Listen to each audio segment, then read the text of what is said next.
Me refiero a los derechos de defensa de las personas detenidas.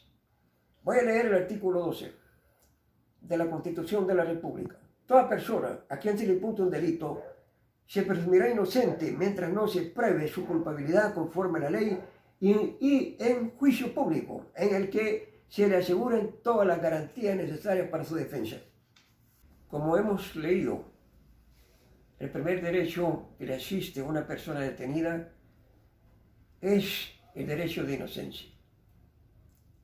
También existen otros derechos, como el derecho a ser informado de los motivos de su detención. También el derecho a no declarar. El derecho a ser asistido por un abogado de su preferencia.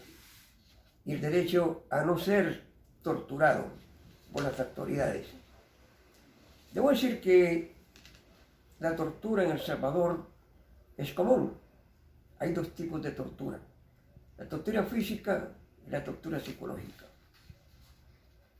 Aquellos tratos humillantes, de burlas, de que hacen las personas encargadas de tener a alguien, eso es tortura psicológica. Está penado en nuestro Código Penal en el artículo 297 de 3 a 6 años de prisión. El artículo que hemos leído nos induce a que toda persona detenida está sujeta a un juicio y que es al final del juicio que se va a determinar su inocencia o culpabilidad. Cuando en una resolución o en una sentencia se declara su culpabilidad, hasta ahí llega la presunción de su inocencia. En el juicio al que nos referimos, la persona detenida ha sido asistida de garantías para su defensa. Entre las garantías podemos mencionar la seguridad jurídica, que consiste en la certeza que tiene la persona detenida de ser protegida por la ley. O sea, estamos en un Estado de Derecho y, por supuesto, es la ley la que determina la culpabilidad o no culpabilidad de una persona. Otra de las garantías que le existe a una persona detenida es la garantía de legalidad, que consiste que una persona está siendo procesada por leyes existentes. Otra de las garantías es la tutela efectiva, que consiste en la igualdad de derecho en el juicio, o sea, la imparcialidad, que ninguna de las partes tiene más ventaja que el otro. Asimismo, existe la garantía de audiencia y defensa del artículo 11 y 12 de la Constitución de la República. Debo decir que los derechos y garantías que hemos mencionado surgieron en la Revolución Francesa. El pueblo de Francia,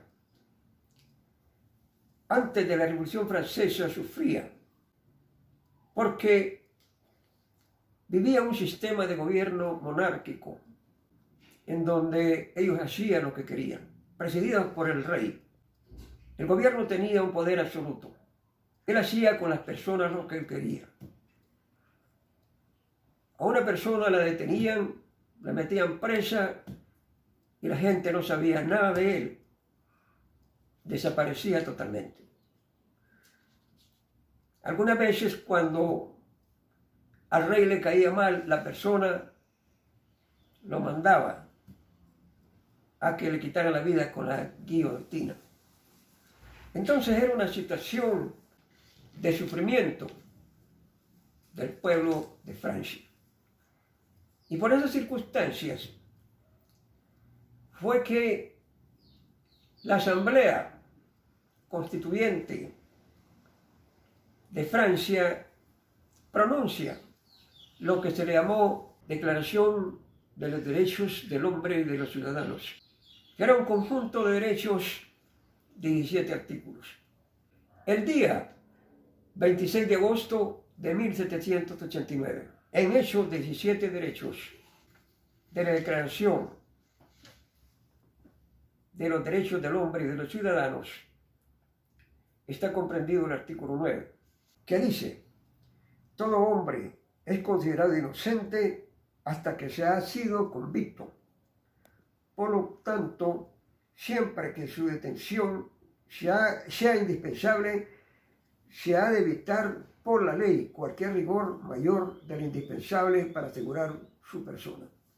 En este artículo de la Declaración de los Derechos del Hombre y del Ciudadano, el artículo 9, encontramos uno de los primeros derechos para personas detenidas: el derecho de inocencia.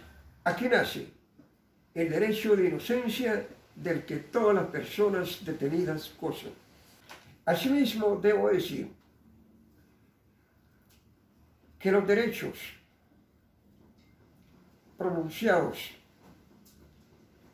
por la Asamblea Constituyente de Francia, y que se le llamó los derechos del hombre y los ciudadanos, fueron retomados por la Declaración Universal de los Derechos Humanos de las Naciones Unidas.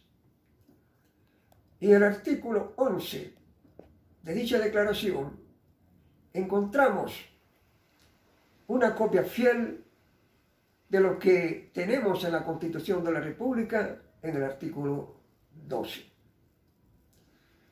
Debo decir que la violación de estos derechos y de las garantías que establece el artículo 12 lleva a la suspensión del juicio ordenando un sustituto.